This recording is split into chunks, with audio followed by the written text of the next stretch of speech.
Welcome to Network for New Music, interviews with featured composers. Today we have Vivian Fung. Welcome, Vivian. Glad to be here. Great. Good to see you, and thanks for joining us today. This is in advance of the premiere of Ominous Machine 2 for 2 pianos and 2 percussion, played on our concert Sunday, May 7th at 3 p.m. at the Settlement Music School. And thanks again for taking time out. I wanted to start with, if you could just give us a little bit of background about how you started in composition. Bring us back to give your origin story. Well, it's a pretty fun origin story. So I started very young, but I didn't, not really precocious or anything, but I started because I didn't want to practice. And I was like 7 or 8 at the time, and my mom would always say, "You have to practice," and she was always, lurking around and making sure that I was doing my exercises and my pieces. And what was your instrument? Piano, yeah. So Piano. I Yeah. said piano, and I had my first private piano teacher when I was, I think, 7.5. Before that, I'd started with the Yamaha program. And she's not a musician. She's not a trained musician. She plays a little bit, but so just to make things more interesting for me, I started improvising on the songs that I was assigned. And my first piano teacher just so happens that she is a composer herself. And she, to this day, we're good friends. And she recognized what I was doing. And instead of saying, "Oh, you have to stop that," she said, "Well, let me show you how to notate, and let me show you how to write these down." And so it became just a wonderful outlet for me during my childhood, because I grew up in Edmonton, Canada, where the winters are very harsh and there's absolutely nothing to do. So it became sort of an outlet for me, and a way for me to express myself. I was such an introverted kid that I would make up these stories of butterflies falling in love, and it was just a way for me to express things that I couldn't express. And then it came time for me to go to college, and I said, I want to do this, and I had a lot of great mentors along the way to inspire me. And So were so you composing during like middle school and high school as well?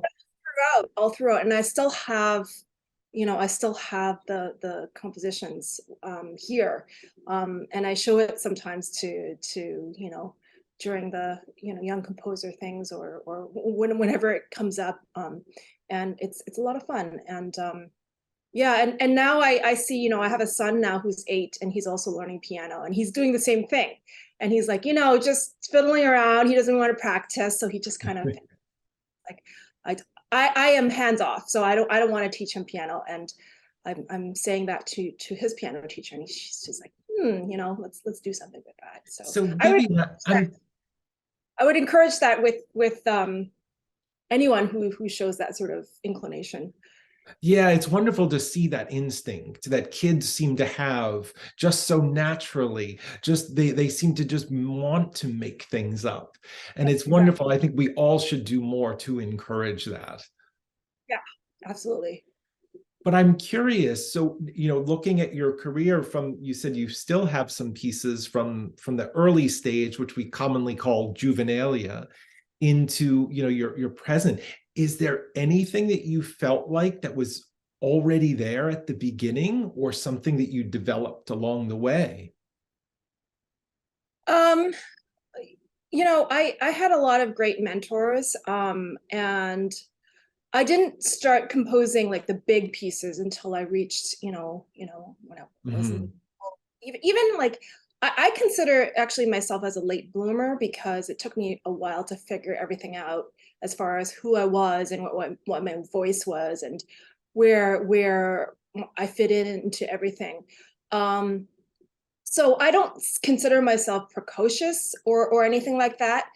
But I just loved doing it because it was a natural outlet for me. So I guess that is probably what sustained me through all these years. Yeah. And we know that creative identities change throughout one's career. But where would you situate yourself now if you did have to identify what is your voice? What is that thing that makes Vivian's music so personal? Um, well, so I, I have a CD coming out, actually with a Philly-based group, The Jasper Quartet. the Jasper String Quartet. Yeah. They're releasing a CD in the fall, and I would encourage everyone to watch out for it. They're a wonderful, wonderful group, and they just really poured their hearts into this project. But they recorded my four string quartets, my first four string quartets. And we were in recording session together, and they did a concert of all the quartets at Barge Music right before. And I saw my 20 years span of those four quartets, flash before my eyes, and it was really, it was very quite profound for me to witness that. And I can say that I have an early period now.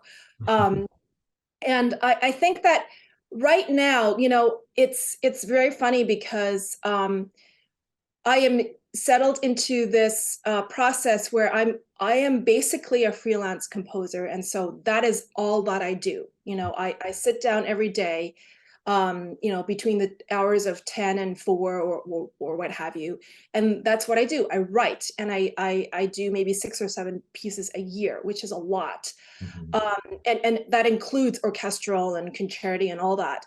And so I think my process is fine-tuned, to the extent that I can just um, tap into that sort of well, and really know what is my ammo.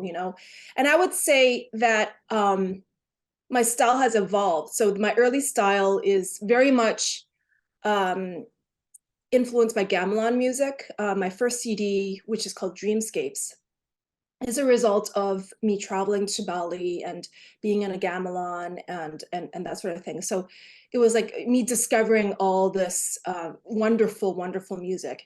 And I think right now, I think I am like in a phase where I'm really tapping into a lot of different disparate cultures, different experiences, and it kind of becomes part of me.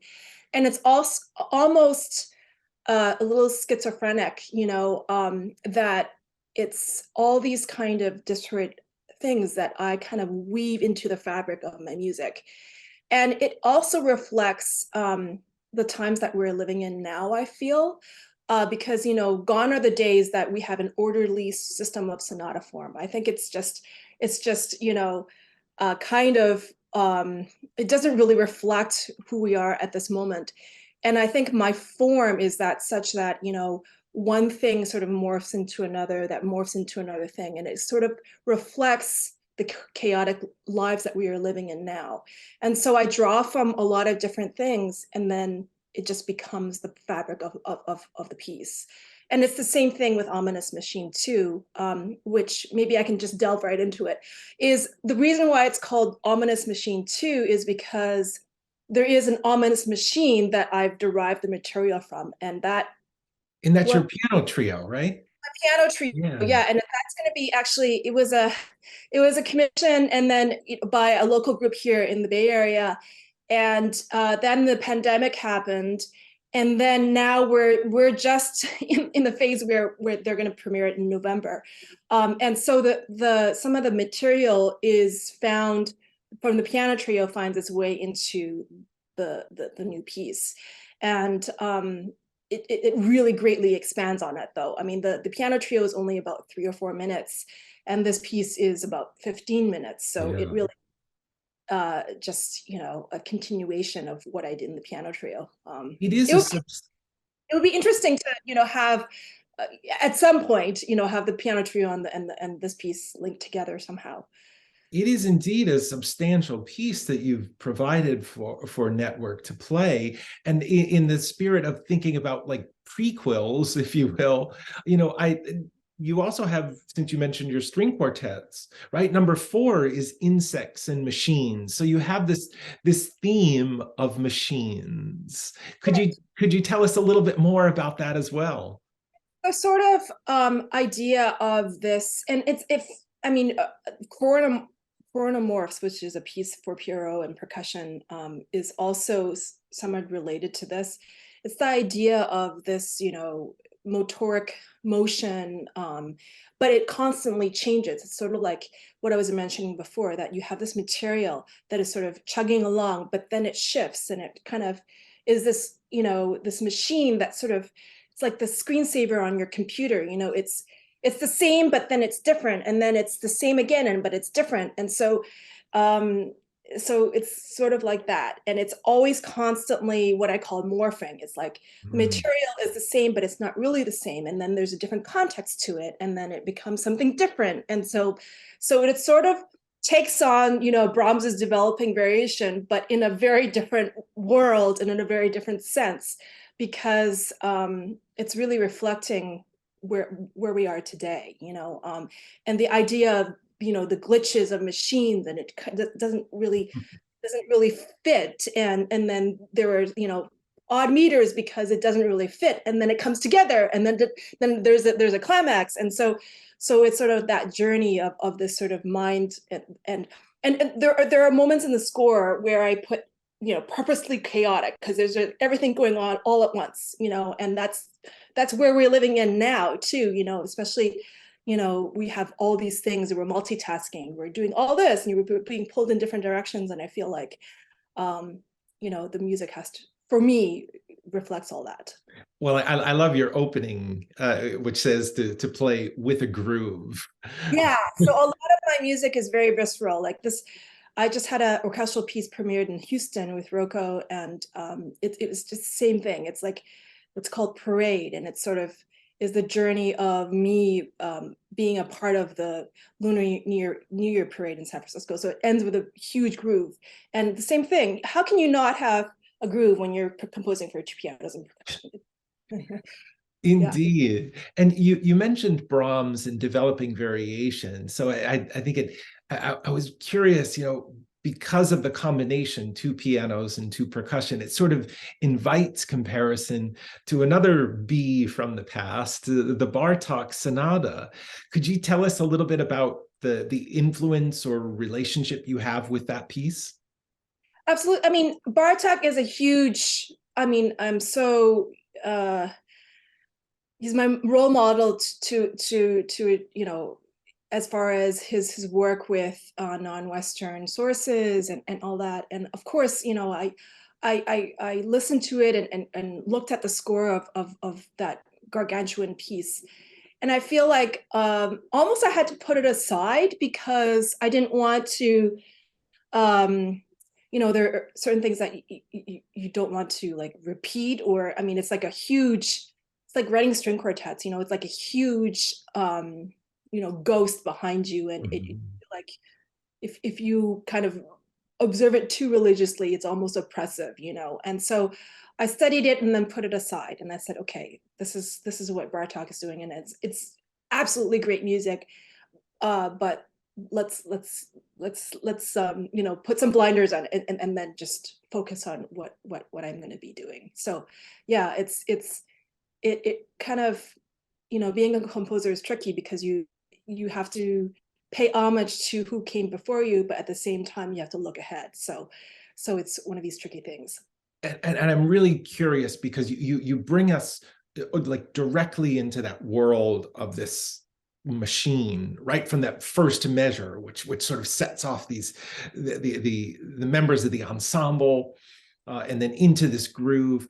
But I'm curious, when you were creating this piece, you had mentioned before that in the very beginning of your creative life, you did a lot of improvisation. Is that how you often begin pieces, by improvising? So it's like a multi-tiered process. A lot of times there's improv involved. But I feel like the way I get started is excruciatingly painful. It's like it's like uh, the tyranny of a blank page, and Yeah. anybody who's gone through even like writing an essay or even writing anything that is creative, starting is always the hardest, and you feel so unproductive when you start, and it's like, what are you going to do, um, so how I like to do it is, I don't get started with the notes right off the bat, because for me, if I get started with the notes right off the bat, it really doesn't have any meaning. It's just a bunch of notes. I feel like I need to get a sense of the architecture, the form, the whole, gist of the piece, before the concept of the piece, before I get started with any of the notes. And that way, when I do go and sketch out the material, then it kind of has sort of a through line and a meaning to it, so that, when you go and you see, how it comes back or develops, then there is some sort of sense to it. I feel like, for me, the musical logic of it is very, very important. The sense of direction of it is very important. I'm still one of those composers that really thinks about that. And I feel like, without it, the notes really don't really carry any weight for me. And did you know at the onset that that you wanted to include material from Ominous Machine 1? Like, did it, when you were composing that, did you think, oh, I see more potential in this material, or did it just creep its way into the piece? I think it was a combination of both. I think, what really came first was this idea of the two pianos and the possibility, harkening back to my gamelan days, the idea of this sort of texture of these sort of interlocking patterns that would weave in and out of each other. And there's a middle section, a slower section that does just that. It's sort of kind of has these patterns that you would find in Balinese gamelan music with the kotakan, the interlocking things.